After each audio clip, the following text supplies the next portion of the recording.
James chapter 2 says, has not God chosen the poor of this world rich in spiritual things? Sometimes ministers might say, well, that's also speaking of poverty of soul, but the book of James speaks often of physical poverty versus spiritual riches. And he goes on to say, go to howl now, you rich men, your riches are corrupt, they're moth-eaten.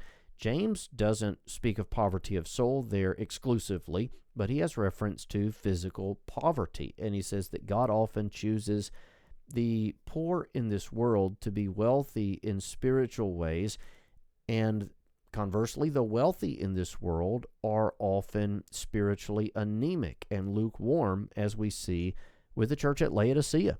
They were very wealthy, and this wealth caused them to be spiritually apathetic and, again, anemic.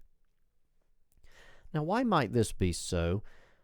Wealth creates ease. Ease blinds us to our dependence on God and to His providence. Find a praying man unsure about where his next meal is going to come from, and you'll likely find a man who recognizes God's providence in his life. He understands his dependence upon God, and that increases his strength in a spiritual sense.